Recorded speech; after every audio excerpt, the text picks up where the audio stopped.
How are you? Hare Krishna. Hare Krishna, Prabhuji. Hare Krishna, Hare Krishna. Long time. Yes, after a gap, Prabhuji. After a gap. Yeah. Gap of a week. Okay. Anyway. Gupta ji is traveling. Hare Krishna. Hare Krishna, Gupta ji. Okay.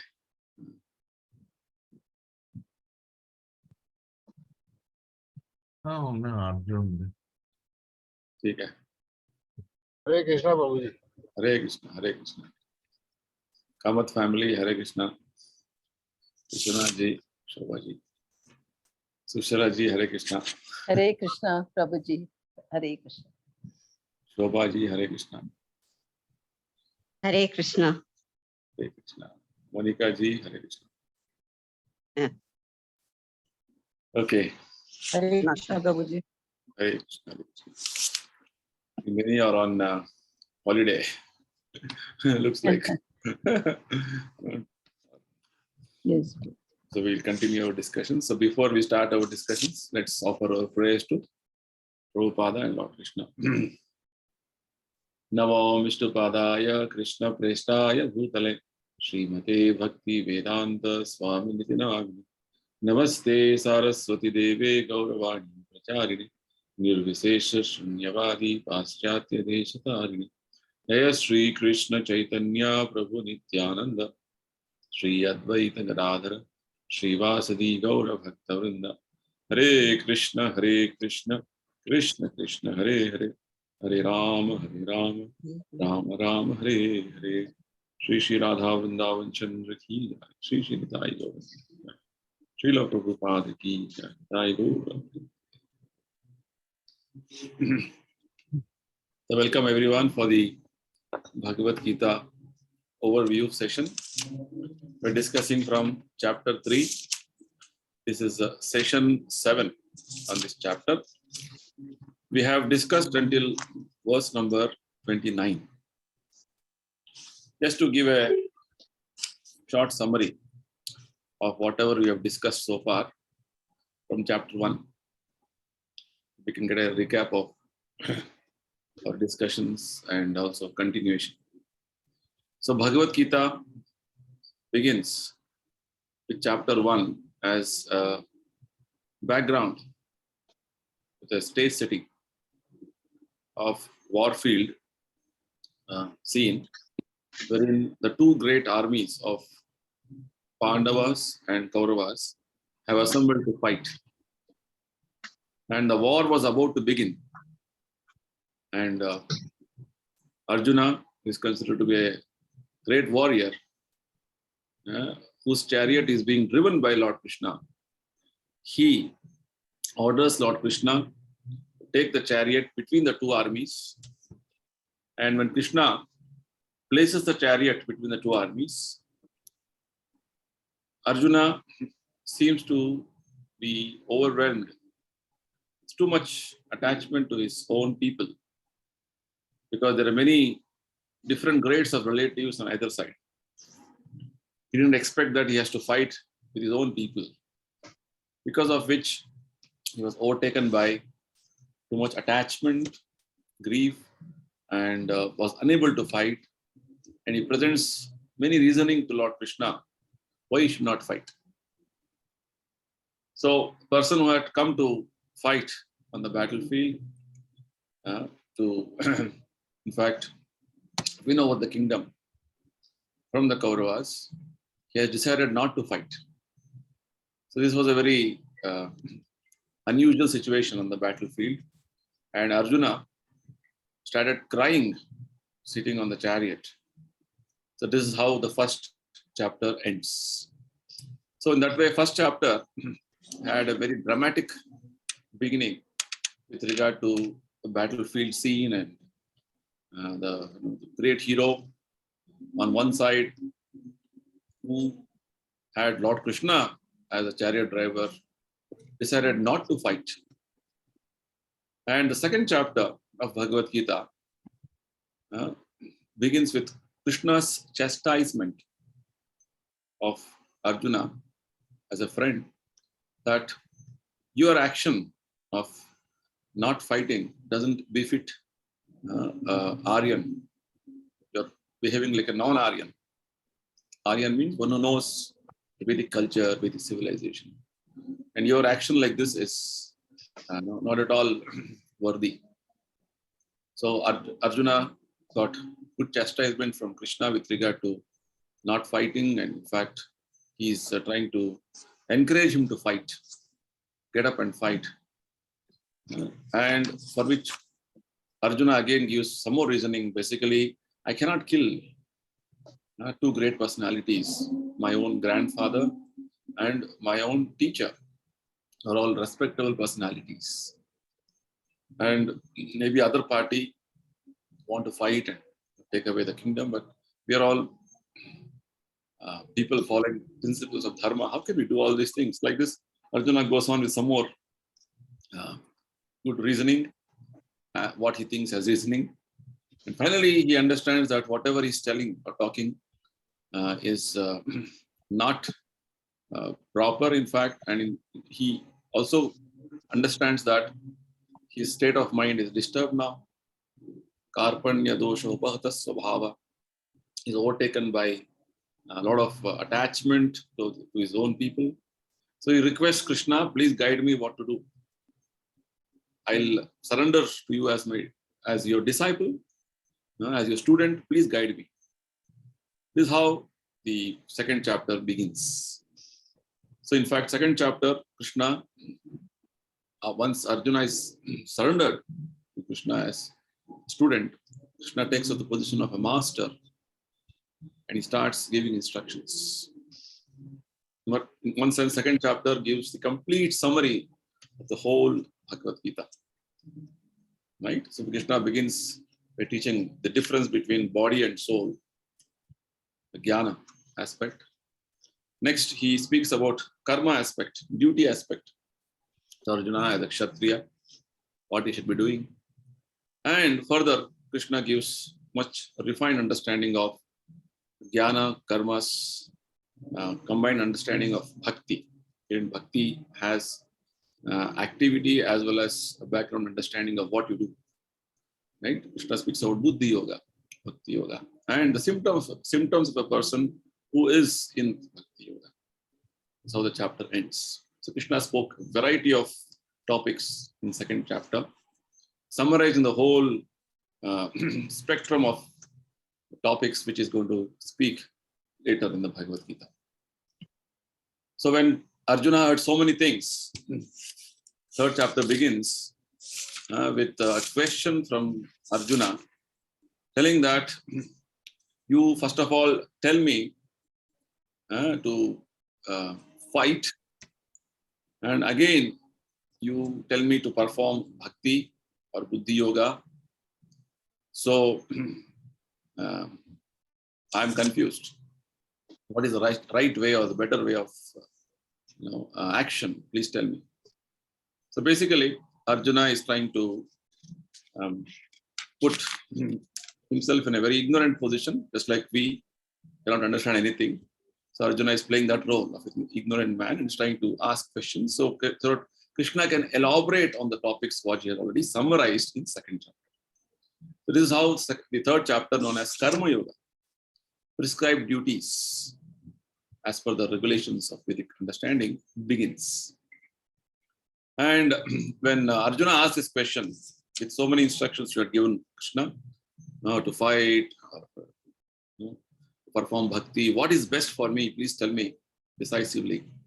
Then Krishna starts telling that actually, that I told you already, there are two classes of people who realize self. Some are inclined to follow the empiric process, the jnana process. And others are inclined to know or rather understand Krishna by devotional service. So Krishna, understanding the mind of Arjuna with regard to, you are still inclined not to fight. There's a very question of, okay, you're telling me to fight, but you also told me to give up all the work and perform buddhi yoga. For him, spirituality meant not to do anything. Shanti, Shanti. No activity. That is what he was thinking. So understanding Arjuna's mind, spirituality doesn't mean Shanti, Shanti. Spirituality means work. Work for Krishna. That is the concept which Krishna is going to build up slowly in this chapter and later chapters. He says basically there are so-called spiritualists who think that if you don't do anything, we are spiritualists. We simply abstain from doing, abstain from doing anything.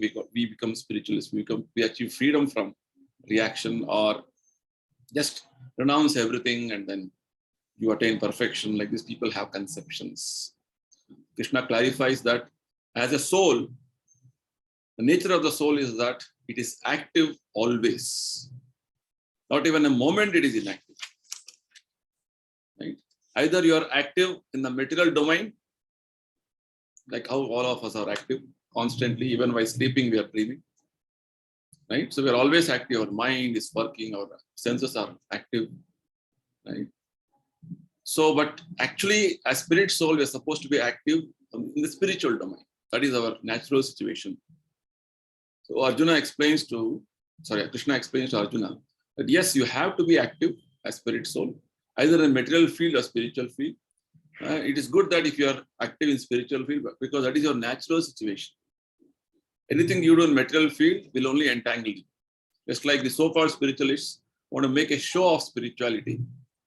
They are only pretenders. Krishna says they are mithyachari. The better, Arjuna, you follow the rules, regulations as prescribed in the Vedic scriptures. It's called prescribed duties, and work with devotion, without attachment. This is a better way of working, because even to maintain your own body, you have to work. The material world, that's how it is designed. You have to work. There is nobody who is without doing any work.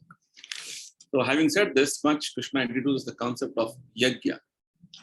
Yajna means working for the satisfaction of Krishna only. Right now, conditioned souls are, either we are called conditioned souls because we're conditioned with so many types of understanding that this will give me happiness, this will give me happiness. So in that way, we are trying to work in so many ways, perform activities in so many ways for our own enjoyment and getting entangled. Krishna says that unless we perform activities for the satisfaction of Krishna, all our activities are aimed to satisfy Krishna, then it will only cause bondage to us. So in that way, Krishna says, basically this yajna concept is nothing new. From the very beginning of creation, when Lord created this material world, this whole aspect of yajna was introduced along with the creation so that the living entities may perform these activities of yajna as prescribed in the scriptures, and they can be happy in this world and also prepare for the next world. Krishna prescribes many step-by-step different types of yajnas. There are karmakandiya yajnas, which means wherein there are yajnas wherein you begin with performing to satisfy the devatas, because devatas are the controllers of this universe under the direction of Krishna. So when somebody who's having no understanding of what is this world, all these things, so they has to follow the Vedic injunctions of step-by-step process.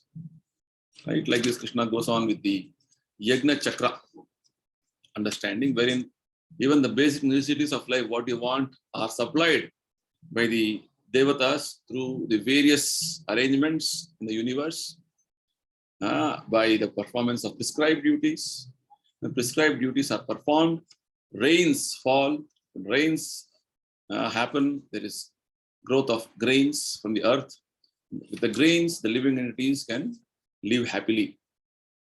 And like this, the yajnas basically are all prescribed in Vedas, and Vedas are nothing but Krishna's own teachings, the knowledge coming out from Krishna. So in that way, everything is actually prescribed in Vedas. So Krishna says, one who follows this yajna chakra of understanding the purpose of life, what I should do in my life, the necessities of life are given through some arrangement in the material world, then he's leading a very responsible life. Otherwise, Krishna says, he's leading a life of sin. Right? Having said this much, now Krishna says, there are personalities who are very advanced, who in fact, they are not even, they are beyond the rules, regulations of Vedic scriptures.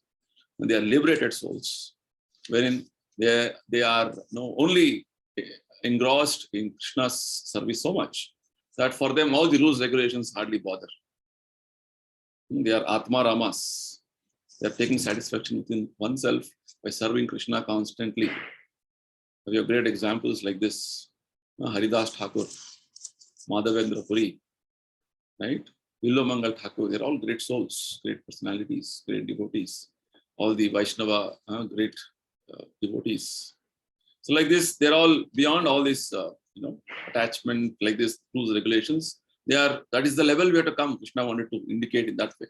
So Krishna says to Arjuna, even though rules, regulations are there in various scriptures to gradually elevate you to this stage, right now, you have to perform your duties in a way that you are not attached to results, attached to the fruits. Therefore, work in a way that you are not attached to fruits, attached to results. As a matter of duty, if you perform, then gradually you will attain the highest stage.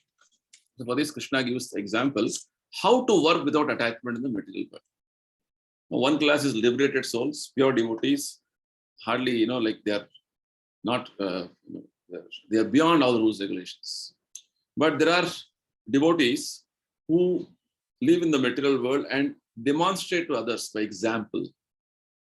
Prabhupada says, the pure devotees work to teach the public how to live and how to act. Just like Prabhupada, pure devotee, but Prabhupada says, Uttama Adhikari sometimes comes down to Madhyam Adhikari platform, just to live and act to teach others. So Krishna gave the example of how Janak Maharaj, who is a Mahajana, pure devotee, he also performed activities like this. And like this, great devotees set an example to others so that others can follow in their footsteps. Krishna personally gave his own example. When I descend, I also follow rules, regulations, just to see that everybody understands that the Vedic rules, regulations are the highest. Because if I don't follow, others will take my example and try to imitate me and mislead the whole public. And that is why I also follow rules, regulations. Having said this much, Krishna was explaining the difference between an attached worker and a detached worker, which means a person who is attached to the results of his work, and whereas a person who is detached from the results of his work. It's called Nishkama Karma and Sakama Karma. Right? This concept we see in Bhagavad Gita slowly developing. So Krishna explains the difference between them and how the attached workers attached to the fruits, the results, what come out of their work, and they're so attached, as though that is what they are supposed to be doing. They think I am doing everything. They don't recognize Krishna's authority. They think that everything is going on because of my own efforts and endeavors. They are completely under the influence of Prakriti's three modes, Prakrite Kriyamanani, Gunai Karmani Sarvasha. Ahankara Vimudha. They are completely bewildered, Krishna explains. Whereas those who are detached, or those who know the actual situation, Krishna says them as Tattvavit. Right? They are knowers of the truth in reality. They know what is absolute truth. And they know how everything is being manifested by Krishna's will. And we are all instruments in Krishna's hand. We are part and parcel of Krishna. We are supposed to serve Krishna. These truths they know. Like this, Krishna explained about the difference between detached worker and attached worker, and also how an attached worker relates with a detached worker. Or detached workers, or rather a person who is in Krishna consciousness, how does he relate with a person attached to fruitive activities, or persons attached to results of his own results of activities. Right? Prabhupada says, Brother Krishna says, generally speaking, the devotee doesn't disturb the ignorant people the way they are working. Rather, he sets an example from his own way of working to teach others as an inspiration to others. It's like Prabhupada's way of working, right? Because these people who are attached to the results, they are so much bewildered by the modes of nature that they don't know what they're doing. So Krishna's advice in Bhagavad Gita is the intelligent people or the devotees should not disturb such people, because those ignorant people don't know what they're doing. So Prabhupada explained the purport, if you can remember. In fact, devotees are more merciful than Krishna. Right? Krishna advises them not to disturb and simply waste valuable time. But the devotees of the Lord are more kind than the Lord, because they know the purpose of the Lord. So even at the risk, it's like Prabhupada took the risk. They approach these ignorant people and try to preach them, engage them in Krishna consciousness. Nityananda Prabhu, he went to people like Jagai Madai and preached to them, even though he knew these people are most ignorant, and even they were not hesitant to hurt Nityananda Prabhu. That is the level of risk these preachers take, right? So the devotees of the Lord know that after all living entities are spirit souls. They need Krishna's mercy. That's why they are so much absorbed in preaching to these ignorant people, right? So this much we have understood so far, verse 29. We'll continue our discussions from verse 30 onwards. Hope all of you have your copy of Bhagavad Gita in front of you. Bhagavad Gita as it is. Okay. Fine. So let's begin our discussion from verse number 30. So we understood about the relationship of a detached worker or a devotee with a person who is ignorant. Right? Mudha, Krishna says Manda, Mudha, all these words he uses. Ajnani. So these people, how they relate? In fact, they're very compassionate.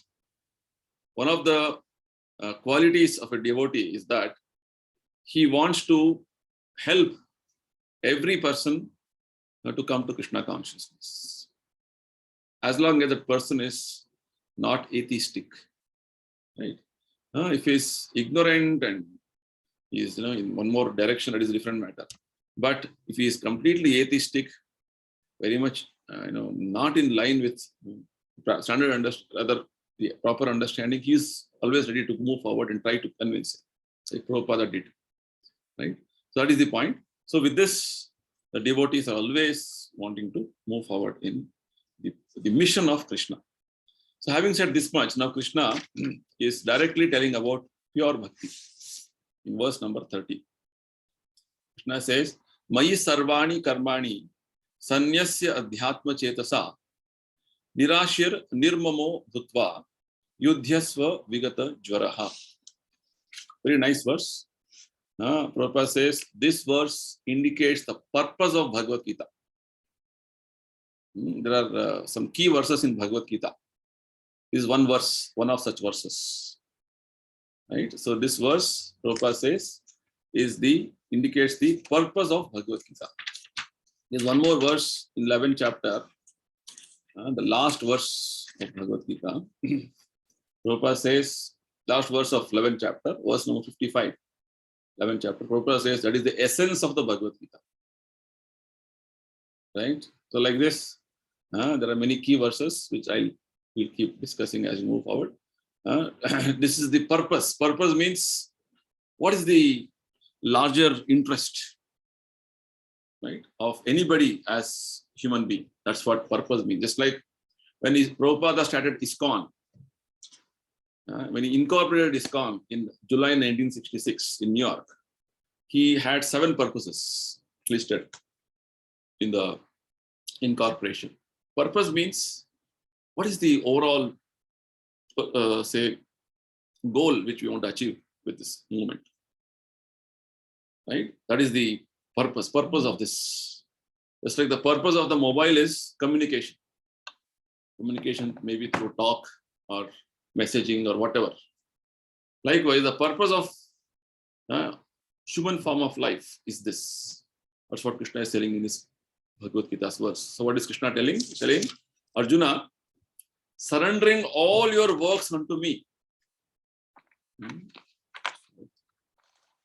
Some power failure. Krishna. Okay. I will continue talking because UPS नहीं है क्या? ये मैंने बोला था ना करने के लिए. Prabhuji, objective and purpose are same meaning, no? Yes, yes, very, very much. Yes. Objective, purpose are all same. Right? To achieve the purpose and objective, there are different desires. For example, my purpose is to say become a big businessman. To become a businessman, I have various plans and desires to do business like this, to do business like that. Right? Purpose. And the desires. And the desires are driven by intentions. Intentions are planned actions to achieve the desire. And desires, all desires lead towards purpose. For example, ISKCON, the purpose of ISKCON is that Prabhupada wants every living entity, every human being to become Krishna conscious.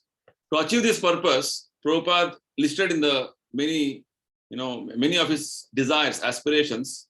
He want to establish temples, he want to print books, he want to have magazines, he want to preach the values of Gita and Bhagavatam.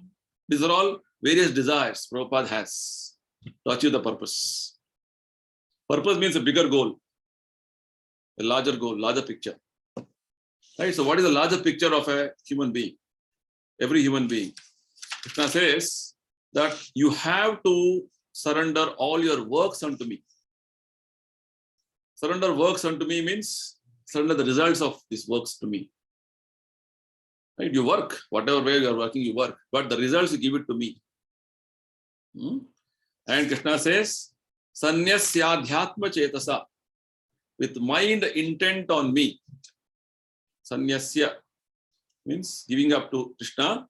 Adhyatma chetasa. In this way, your mind should be fully fixed on me, intent on me. And how this can happen? Nirashi nirmamo bhutva. Nirashi means asha, means desire. Nirasha means nirashir means no desire for personal benefit. Right? No desire, no personal gain. Without desire for personal gain. And nirmama. Mama means, I have done everything, it is mine, it is my property, my intelligence. No. You should have to understand that is all Krishna given. Right? We are only used as an instrument in this whole endeavor. So this egoism, the real egoism of I am part and parcel of Krishna, I am only playing the part what Krishna wants. I am nothing. Right? This is called free from egoism. Nirmama. I am not the doer. Krishna is the doer. I am only, I'm used for Krishna's service. That's all. That is called nirmama. Very, advanced understanding. And this way, Krishna says to Arjuna, you fight. Without lethargy. See, this whole verse is a very important verse. Mr. Prabhupada says this is the purpose of Bhagavad Gita. Because we are having a lot of lethargy to take up the instruction of Krishna. Lethargy means hesitation, right? Reluctance. Reluctance to follow the order of Krishna. Because we have so many considerations. What will happen to me if I simply follow what Krishna is telling? Who will take care of me? Where will my breakfast come, lunch come? Right? Like this, we have so many worries. What will happen to my life after some time? So like this, many considerations and so many worries. That's why Krishna repeatedly says in Bhagavad Gita, don't worry. You have this reluctance. You have this so-called, your hesitation, lethargy. Krishna, in fact, here says, throw away your reluctance. This is exactly Krishna explains, as says in the last chapter of Bhagavad Gita. Sarva dharman parityajya mamekam sharanam vraja aham tvam sarva papebhyo mokshishyami ma suchaha. Same thing he repeats, right? What does he say? Give up all other responsibilities, all other duties, surrender to me only. Sarva dharman parityaja mam ekam sharanam vraja. By doing this, what will happen? All your other so-called sinful activities, so many things which are entangled, will be completely vanquished by me. Aham tvam sarva papebhyo mokshayishyami ma suchaha. Right? Some power on and off. There's UPS issues. Please bear with me. You can hear my voice. Okay. So basically, the Gita's instruction, that's why Krishna Prabhupada is telling, purpose of Gita is this. Overall, bigger picture of Bhagavad Gita is this. Krishna wants us to surrender every endeavor, physically, mentally, emotionally, verbally, to him. Right? So basically, Krishna is telling, become fully Krishna conscious. Fully Krishna conscious means you are thinking, feeling, acting, everything for Krishna only, nothing else. That is called fully Krishna conscious. Right? In fact, Prabhupada used the word, this is a sort of a military discipline you have to follow. Right? He uses this word, military discipline. In military, what happens? Military, there is a very strict discipline of you have to get up at this time. After you get up, you should do this. Everything is fully detailed and you have to follow the schedule strictly. If you don't follow, punishments will be there. Right? And you are made to follow.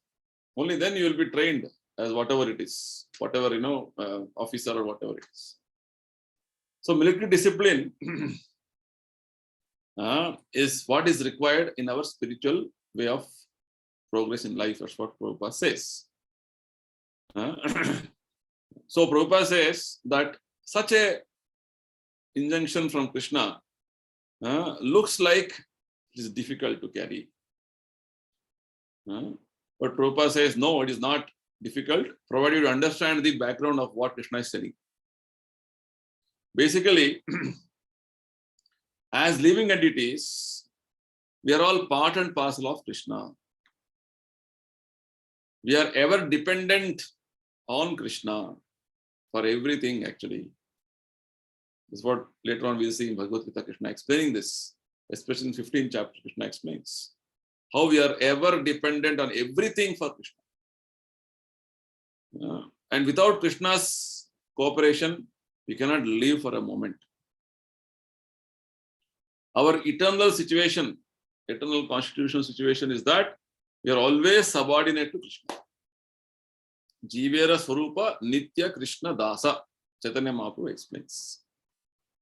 So, with regard to Arjuna as an example here, Krishna is instructing to Arjuna, because Arjuna was thinking, I cannot fight, I will not fight.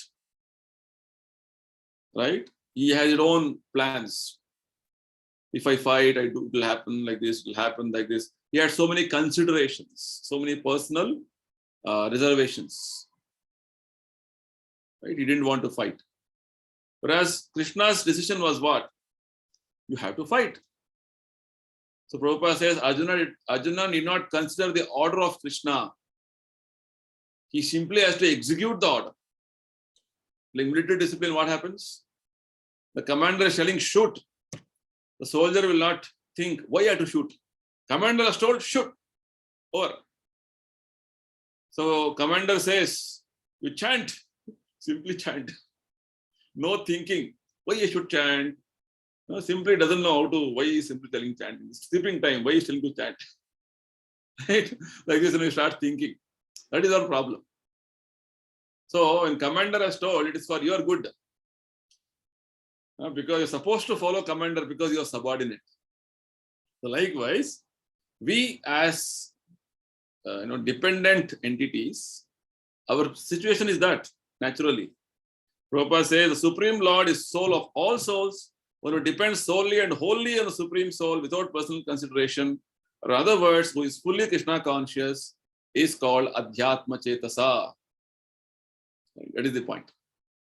So basically, the purpose of human life is not to do anything other than what Krishna wants. And what Krishna wants is coming through his pure devotees, Srila Prabhupada. So Prabhupada has given us our 24 hours how we should properly engage. In what way we should engage? Always surrendering the results of all our work for Krishna, with the mind fixed on Krishna, with no personal motivation, and with no egoistic mood that, oh, I have done this, I'll be the enjoyer, I will be the, I am the performer. These moods, nirmama. This world is made up of, mama, aham and mama, I and mine. Krishna is telling, give up this mentality, attitude of I and mine. It is not mine. Right? While doing Havan now, we offer ghee to the fire and say, Idam na mama. This is for Krishna. Krishna, you have to accept this, not mine. Right? Like this, we have a mantra. So basically, we have to remind ourselves, because this conception of is me and mine is so deeply embedded in our consciousness and understanding. Anything we do, anything we think, anything we feel is all with that background only. Me and mine, me and mine. Ahanta mamata. Prabhupada explains in Bhagavad. So basically, this conception of me and mine has to be thrown away. So Krishna, this whole teaching of Bhagavad Gita is how from me you become Krishna's. I am Krishna's. I want to work for Krishna. I have to serve Krishna. This Krishna's world. Only for him, only for him, only for him. Right? Now, this me and mine has become body, family, society, community, nation. It is expanding. Right? Prabhupada explains how the different aspects of the isms have become so much prominent in the present day context. Right? Social work, nationalism, altruism. These are the ways people are designating themselves, which they are not, but they're thinking, I am that. That is called mama. Nirmama means I am not that. I am not this body. I am not belonging to any of these things. It's only incidental, circumstantial. Right? This understanding. Very important. So Krishna is telling to Arjuna the conclusion of whatever he has spoken so far. Therefore, Arjuna, all your works, even your fighting work, your decision to fight, everything surrendered to me. Means whatever you do, it is for me only. You understand this. And it should be done under my order. And the results, and when you're doing these activities, don't keep any personal motivation. Oh, if I fight nicely, I will win, people will appreciate me. No. That is not the way. It's called nirashi. One should never expect any fruitive result. One has to act on the order of Krishna and never expect any result for oneself. That is called nirashi. Right? So, everything is only for Krishna's purpose, for his satisfaction. Because right now we have the tendency of claiming ownership or proprietorship of anything we do. That is what Krishna is telling. Give up this. This is not mine, this is for Krishna. For Krishna's only actually. Fact. So give up, and so there's so many, chains pulling us. Attachments, conditionings, right? My upbringing, family attachment, personal attachment, that attachment, this attachment, lot of things are pulling you down. So many chains are pulling you down. You are anchored, basically, to so many chains.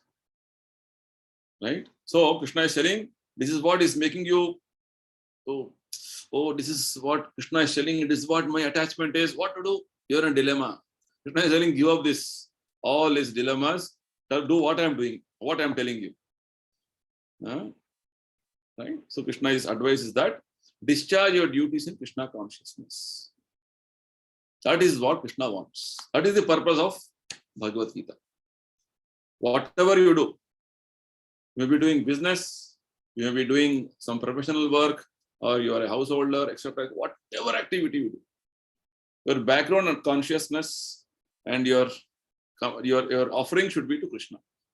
Your cooking is for Krishna. Krishna is going to taste this food. With that intention, with that desire, with that motivation, and this ingredients Krishna has given the taste in these ingredients. Krishna is going to eat this. I am not going to eat this. This is called nirmama. Like this, in every activity you can practice this principle. Okay, that's why the purpose of Bhagavad Gita is this. Okay, it's a very wonderful verse. So all of you read the purport. It's very nicely explained by Prabhupada. The purpose of Bhagavad Gita is to surrender our all activities to Krishna's pleasure, because we are meant for his pleasure. And when we start cultivating our natural situation of taking pleasure by giving pleasure to Krishna, that is called love. Right now, we are overcome by what is called lust. Lust means what is there for my personal enjoyment? What is there for me? There is no Krishna in picture. That is called lust. There is only Krishna in picture. There is no personal consideration. Just like gopis. No personal consideration. Only Krishna. Only Krishna. No personal consideration. That's what Krishna wants. Okay. So let's move to the next verse. Verse number 31. Now Krishna in this verse and next verse, he in fact gives a wonderful understanding of what happens if you follow all these instructions, what he has given so far. And what if a person doesn't follow this, what will happen? Right? So verse 31, Yeme matam idam nityam anutishtanti manava shraddhavanto anusuyanto muchyante tepi karmavihi. Yeme matam idam nityam. Nityam means this should become your regular, routine, daily activity. In fact, Prabhupada says eternal function. That is what your eternal function is. To follow Krishna's orders and be subordinate to his orders and execute your life or perform your life. Right? When you do this, anutishtanti, when you execute these injunctions Krishna has given in the Bhagavad Gita regularly. Which injunctions? Just now we heard the conclusion. Surrendering all works to Krishna, with mind fixed on Krishna, with no other desire other than pleasing Krishna, with free from all personal motivations, only serving Krishna. This duty we have to do. And this duty has to be done shraddhavanto anusuyanto, faithfully and without envy. This word Krishna uses repeatedly now. Envy, envy, envy. Wherein we have come to the material world because we became envious to Krishna. And this envy has become so much envious to everybody in the material world. I don't like other person growing in front of me, becoming more than me. Right? Envy is so much filled in our whole system, mind-body system. So Krishna says, follow whatever I'm telling you without envy and with full faith. And this only is going to relieve you from all bondage to this karma. Karma bandham, karma muchyante tepi karma bihi. Right? Krishna is talking about how to become free from karma bandhana. Karma bandhana is a big, bondage for us. That's why we are continuing a cycle of birth and death. Right? So, this understanding that I am subservient to Krishna, I am eternally a servant of Krishna. My nature of Atma is to serve always Krishna. This is what Krishna wants to tell us. So this is eternal truth. Prabhupada says this aspect of we as spirit souls, as eternal servants of Krishna is the eternal fact. If you're not serving Krishna, you'll be serving something else, serving Maya or serving your own self as a body. That is what is going on. So, these injunctions are eternal facts. So, you should have firm faith in these injunctions. And specifically when Krishna says, without envy, because there are many so-called commentators, philosophers, who try to twist the meaning of Krishna and give their own version of understanding. Because they don't have faith in Krishna. They don't understand who is Krishna, what is Krishna's position. Right? So such people, we should not hear. This Krishna repeatedly says in the coming chapters.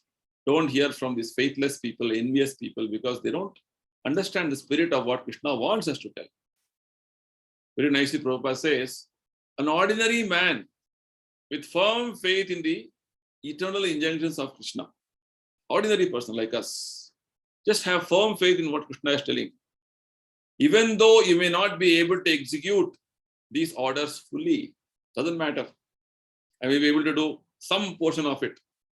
Prabhupada says, he also becomes liberated from the bondage of law of karma. That faith is important. How much you execute, Krishna will understand and know. But your faith, I want to follow is important. That's what Krishna is telling you in this verse. Right? I may not know Bhagavad Gita fully, doesn't matter. But you have strong faith. Krishna's words are eternal. I want to follow them.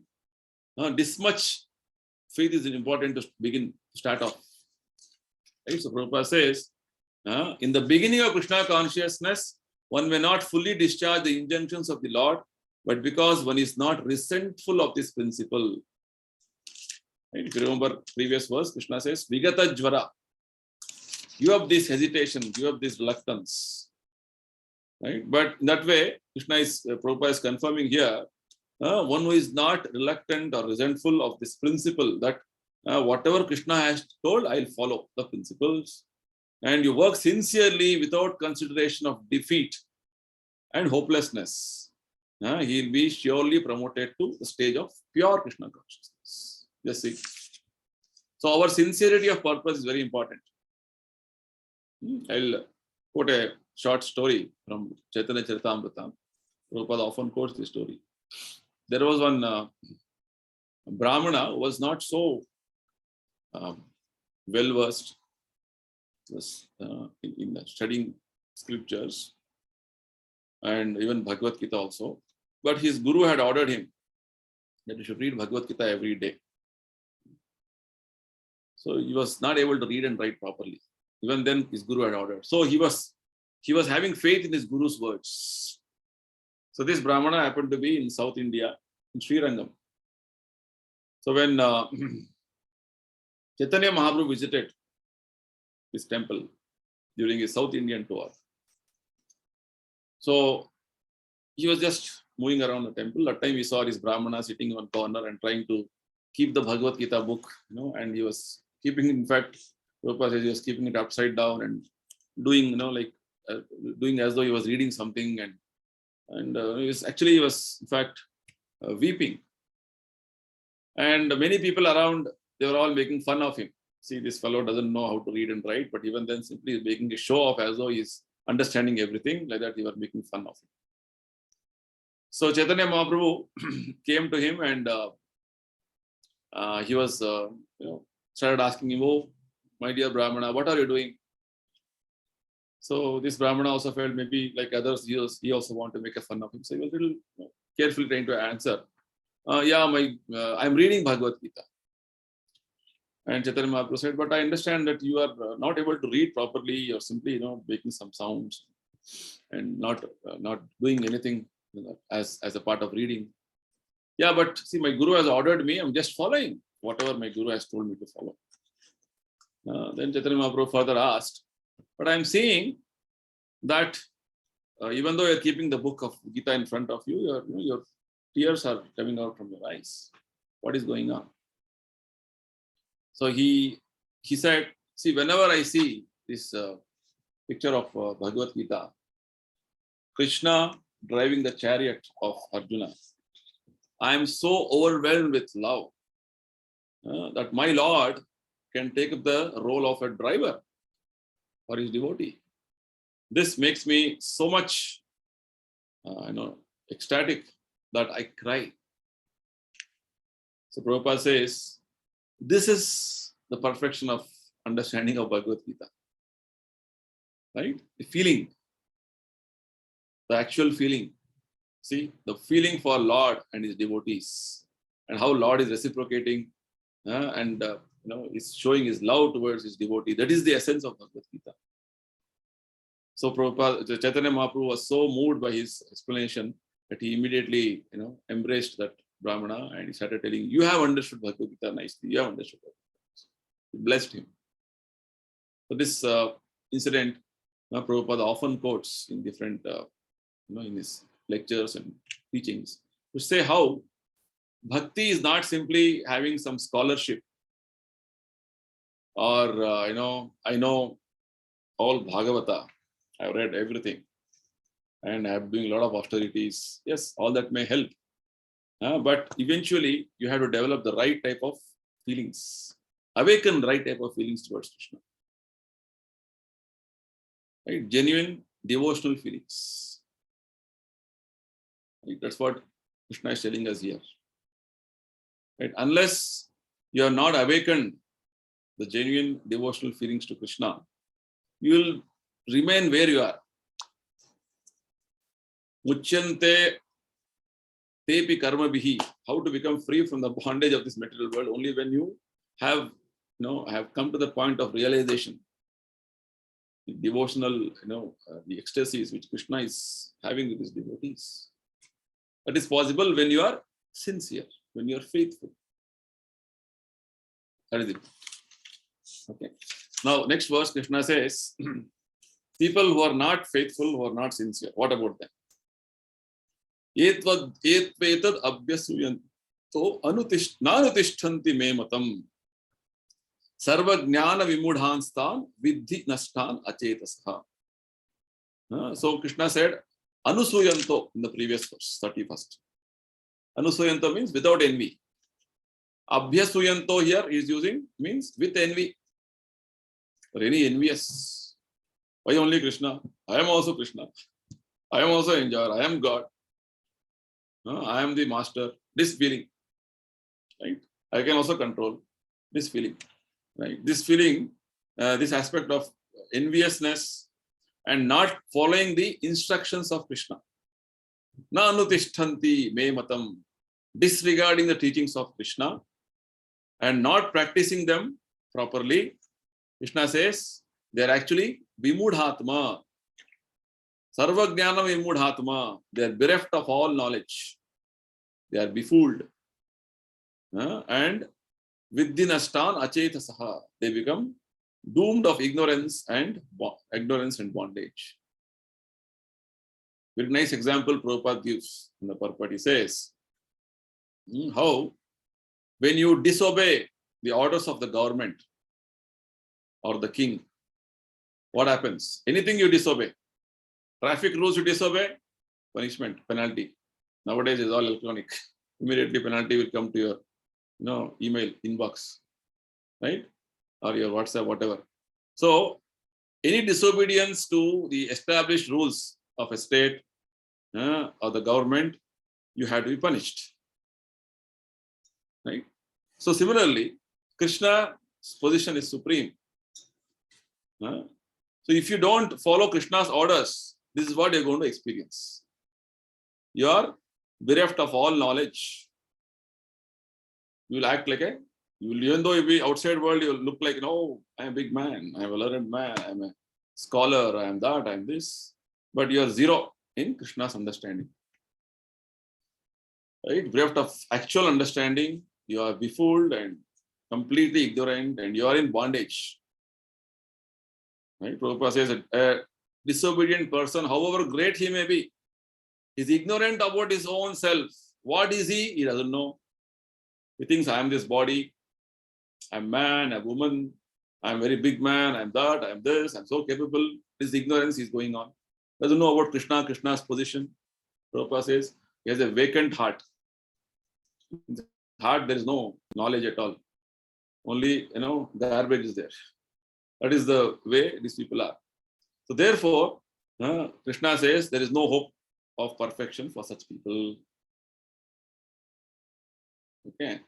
So now, if this is the case, the people who are not following Krishna's instructions, there will be, no hope for them. But why we see people are all boasting themselves as very learned educationists, scientists, philosophers, great politicians, great thinkers. What about them? Maybe the question. Right? Krishna answers this question in the next verse. Verse number 33, Krishna says, Sadrisam cheshtate swasya prakriter jnanavanapi prakritim yanti bhutani nigraham kim karishyati. So Krishna says, jnanavanapi, even a man of knowledge, he may show that I know I'm a great scholar, I'm a great thinker, I'm that, I'm this, I've done PhD in this university, that university, oh, so much big degrees, most highly educated person. But Krishna says, he will act according to his own nature. It's a very nice verse this is. Krishna says, own nature means, basically the modes of nature are acting. Unless you come to the level of pure devotional service, you are under the modes of material nature. Modes of nature means they are the energy of Krishna in the material world, the Maya energy working on all of us in a very subtle way, influencing our whole existence, our thinking, feeling, intelligence, determination, everything that is influencing us. We'll read this in the later chapters. But as of now, try to understand, modes of nature are all pervading our existence. We are under the modes of nature. Right? So even the most highly educated person, he may think, oh, I have accomplished this, I have done this, I know that, I know this. But he is on the material plane. Right? So simply by theoretically coming to some understanding and some discussion, some arguments, trying to understand, I'm not the body, I'm spirit, soul, all this, that will not stop there. It will not going to solve your problem. Prabhupada says there are so many so-called spiritualists who outwardly pose to be very advanced in the science, but inwardly, privately, completely under the particular modes of nature, which they are unable to surpass. In the modern day context, many so-called yogis, gurus, spiritualists, I am that sadhu, I am this guru, I am this. But private life, if you see, they're completely under different modes. Different modes means, mode of passion means lust, greed, anger. This is the influence of mode of ignorance and passion. Rajas, tamo, guna. Raja, tama, guna is influencing everybody mostly. Right? Academically, one may be very learned, but because of his long association with material nature, he is in bondage. Just material education he has nicely, or so-called some things, somehow he can manipulate and make a word jugglery and present things in a way, but he himself is under the motion. He doesn't know what is he. That is the problem. So the solution which Krishna is trying to give us here is indirectly that all these people who may pose themselves as very great learned people, very advanced in a lot of other learnings, but their understanding is of no use because they are under the modes of nature. Right? Only when they are Krishna conscious, only when they become devotees, as Krishna is telling in this chapter, then only they can give up all this ignorance. So basically, Krishna is advising that whatever situation you are in, try to become Krishna conscious. Any other situation is only a bondage for you. Any other situation, you may be thinking, I am highly placed from the material point of view. Everything is going very well. very nice, bank balance, good bungalow, lot of people respecting me, lot of followers. All that for how long? Right? Unless this life is there. After that, where you're going, you also don't know. Right? Anything what you have should only make you Krishna conscious. That is not the way, that is not the purpose. Then your life, whatever you have done, is a big defeat. This is what Krishna says. And achieving all those things, you didn't become Krishna conscious. Krishna conscious means offering, surrendering everything to Krishna. The purpose of Gita, what you just now heard. Then everything else is of no use. That is the point. So with this, Krishna further explains a few more principles. We'll discuss in our next session. So I will conclude here. If anybody has anything to ask, discuss, comment, or Prabhuji, I have just one doubt. yes. That Abho Suanto means that hum is a what is the actual proper meaning, that word, Prabhuji? Which word again? Abho Suanto. That is on sloka 32. Abhyasuyanta. Yeah. It Abhyasuyanta is there means- even that 31 also, no, Prabhuji? 31 it is Anusuyanta. Anuswanta, yeah. It's a different word. Anusuyanta is no envy. Asuya, Anusuya. Okay. Anasuya means no envy. No envy means that hum means actually Envy means accepting Krishna's supremacy. okay. No second thought.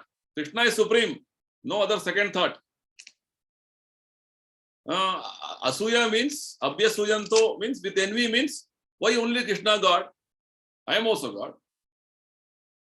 Why only Krishna should enjoy? I should also enjoy. It is called Asuya. Envy, Dvesha. Envy. Envy means Matsarata. Para Sukha Asahanam. Prabhupada explains. You are not tolerating others' happiness. You're not tolerating that somebody Krishna has sanctioned something, you can't tolerate it.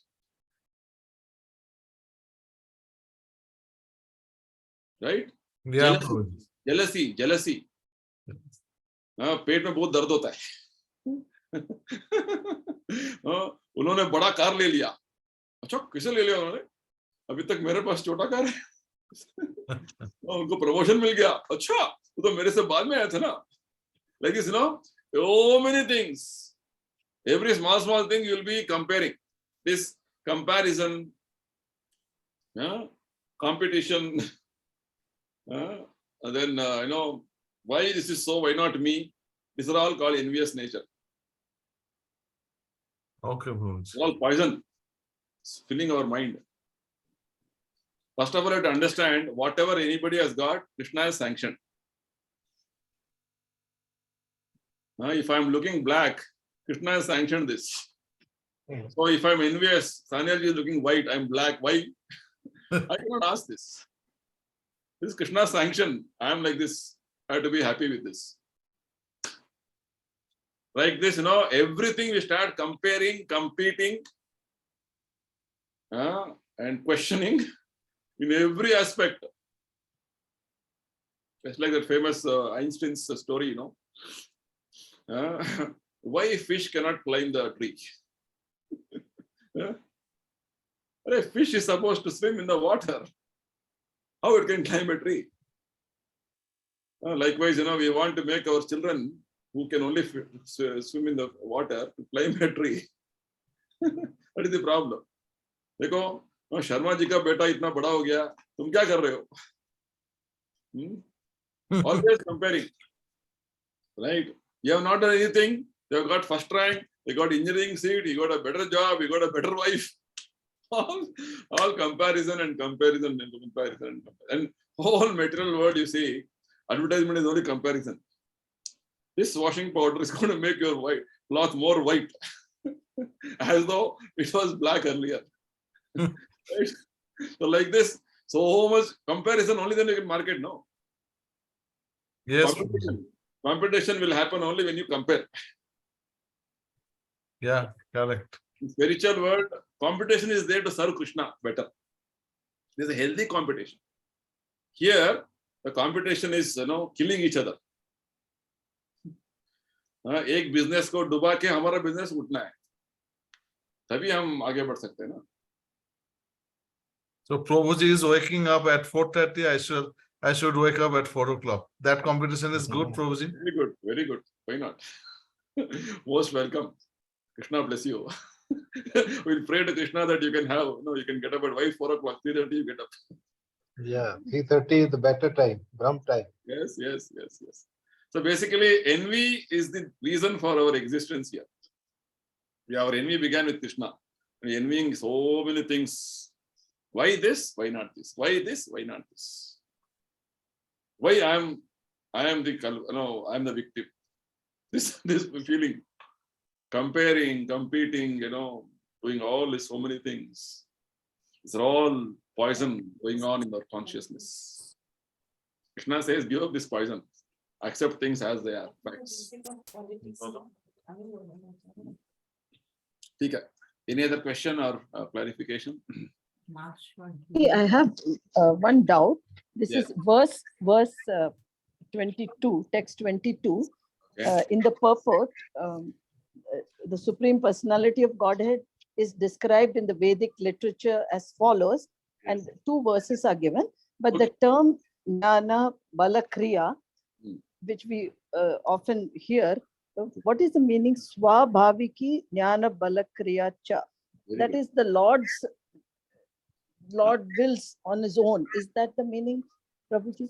Swabhaviki means Swabhaviki means automatically everything happens. Prabhupada explains the last word. His deeds are automatically performed as a natural sequence. Very nice. Recently, we were hearing a lecture. Good that you asked this question. Same point Prabhupada explains. Swabhaviki means, in our case, if you want to build a house, first you need to have a land. Then you need to find a civil engineer, architect, plan, so many back and forth discussions. Then finally you arrive finalize on one plan, then arrange some contractor, construction happens, and all this takes so much time now. Correct? Yes. Why house, you forget house. You want to make a nice masala dosa in your house. For that you have to plan, no? Shobhaji should tell, Shobha Kamanji. Masala dosa, how do you make? You have to first soak rice, urad dal, and keep it for some time, the whole night, then grind, then fermenting, then next day, tawa, then gas should be there, right? Your mood should be good, otherwise dosa will not come out good, right? So many things. No proper consistency, dosa will all become, India, Africa.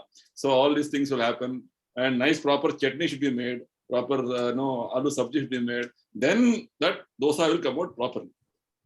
So much endeavor, right? For Krishna, he just, he thinks masala dosa. Immediately dosa is ready. That is called Swabhaviki. Natural sequence. Means Krishna thinks it happens. That is the way his energies work.